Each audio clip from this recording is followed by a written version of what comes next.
తాకట్టులో ఉన్న బంగారాన్ని విడిపించి ఆ రోజున్న మార్కెట్ ధర కట్టి మిగిలిన డబ్బును మీకు అందిస్తుంది కొమ్మూరి గోల్డ్. నమస్తే, welcome to V Media. This is Swamy Kolla. ఒక స్టార్ హీరో లేదా సీనియర్ యాక్టర్ సినిమా ఈవెంట్కి రావాలంటే ఎంత ఎగ్జైట్మెంట్ ఉంటుందో మనకు తెలుసు. కానీ అదే ఈవెంట్స్ అంటే నాకు అసలు ఇష్టం లేదు, అక్కడ మమ్మల్ని ప్రాపర్టీలా కూర్చోబెడతారు, నిజం మాట్లాడలేం, లేనిపోని పొగడ్తలు చెప్పాల్సి వస్తుందని ఒక స్టార్ నటుడు చెప్పారంటే ఇప్పుడు అదే విషయం ఇండస్ట్రీలో హాట్ టాపిక్గా మారింది. ఆ నటుడు ఎవరో కాదు, టాలీవుడ్ సీనియర్ యాక్టర్ జగపతి బాబు. జగపతి బాబు అంటే మనకు ముందుగా గుర్తొచ్చేది ఆయన యాక్టింగ్. హీరోగా ఎన్నో సినిమాలు చేశారు, తర్వాత విలన్గా, క్యారెక్టర్ ఆర్టిస్ట్గా తనని తాను పూర్తిగా మార్చుకొని సెకండ్ ఇన్నింగ్స్లో కూడా అదే రేంజ్లో సక్సెస్ అందుకున్నారు.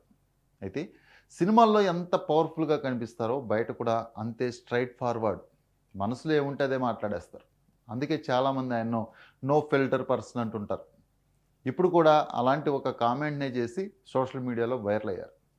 ఒక ఎంట్రీలో మాట్లాడిన జగపతి బాబును సినిమా ఈవెంట్స్ అంటే మీకు ఇష్టమా అని అడిగారు. దానికి ఆయన చెప్పిన సమాధానం చాలామందిని ఆశ్చర్యపరిచింది. ఆయన ఏమన్నారంటే, నాకు సినిమా ఫంక్షన్స్ అంటే చాలా బోర్, అంతేకాదు ఎందుకు బోర్ అనిపిస్తుందో కూడా ఓపెన్గా చెప్పేశారు. జగపతి బాబు మాటల్లోనే చెప్పాలంటే, ఒక సినిమా ఈవెంట్ అంటే కనీసం 3 గంటలు సాగుతుంది.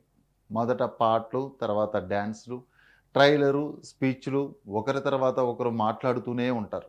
ఇంతసేపు అక్కడ కూర్చోవడం తనకు చాలా బోరింగ్గా అనిపిస్తుందని ఓపెన్గా చెప్పేశారు. అయితే జగపతి బాబే కాదు, మనం కూడా చాలాసార్లు యూట్యూబ్లో మూవీ ఈవెంట్స్ చూస్తూ ఉంటాం. కొన్ని స్పీచ్లు అయిపోయాక ఇంకా ఎంతసేపు ఉంటుందని స్కిప్ చేస్తూ ఉంటాం కదా. అలాగే తనకు అనిపిస్తుందని చెప్పారు. ఇక్కడే ఆయన అస్సలు పాయింట్ చెప్పారు. సినిమా ఫంక్షన్లలో నిజం మాట్లాడితే పెద్ద సమస్య ఉండదు, కానీ చాలాసార్లు లేనిపోని పొగడ్తలు చెప్పాల్సి వస్తుంది. అంటే ప్రొడ్యూసర్ని పొగడాలి, డైరెక్టర్ని పొగడాలి, హీరోని పొగడాలి, సినిమా సూపర్ హిట్ అవుతుందని చెప్పాలి, అందరూ గ్రేట్ అని చెప్పాలి. ఇది ఇండస్ట్రీ కల్చర్లో భాగమైపోయిందని చాలామంది భావిస్తుంటారు. కానీ జగపతి బాబు మాత్రం అలా ఆర్టిఫిషియల్గా మాట్లాడడం నా వల్ల కాదు అన్నారు.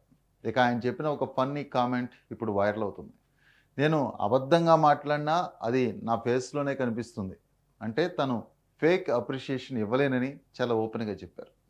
ఆ తర్వాత ఆయన నవ్వుతూ మరో ఆసక్తికరమైన కామెంట్ చేశారు.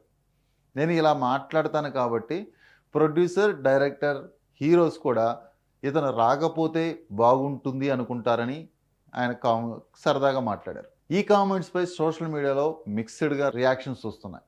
కొంతమంది ఇదే జగపతి బాబు ఒరిజినల్ నేచర్ అంటుంటే, మరికొందరు ఇండస్ట్రీలో కొన్నిసార్లు ఫార్మాలిటీస్ కూడా అవసరమే అని కామెంట్లు చేస్తున్నారు. అయితే ఈ ఇంటర్వ్యూలో ఎక్కువగా వైరల్ అయిన మాట ఇదే. Functions, first of all functions are boring. Jagapathi Babu మాట్లాడుతూ, సినిమా ఫంక్షన్లలో మాకు పెద్దగా ఇంపార్టెన్స్ ఉండదు, ఊరికే ఒక ప్రాపర్టీలా స్టేజ్ మీద కూర్చోబెడతారు అన్నారు.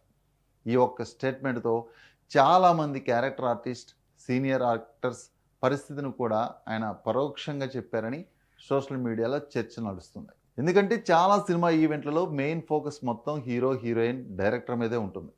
మిగతా నటినట్లు స్టేజ్ మీద కూర్చున్న మాట్లాడే అవకాశం కూడా చాలా తక్కువగానే ఉంటుంది. అదే విషయాన్ని జగపతి బాబు తన అనుభవంతో చెప్పినట్లుగా చాలామంది భావిస్తున్నారు.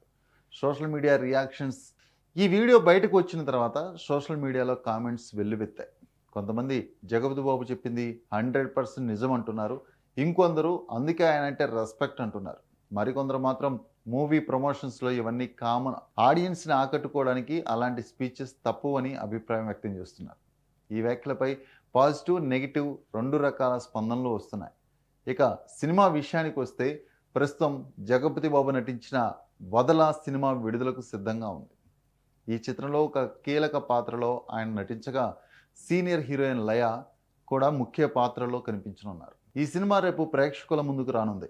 దీంతో ఈ సినిమా విడుదలకు ముందు ఆయన చేసిన ఈ వ్యాఖ్యలు కూడా మరింత వైరల్ అవుతున్నాయి. మరి జగపతి బాబు చెప్పిన మాటల్లో మీకు ఎంతవరకు నిజం అనిపించింది? మీ అభిప్రాయాన్ని తప్పకుండా కామెంట్ రూపంలో చెప్పండి. ఇది ఇవాళ వీడియో. నెక్స్ట్ వీడియోలో మళ్ళీ కలుద్దాం.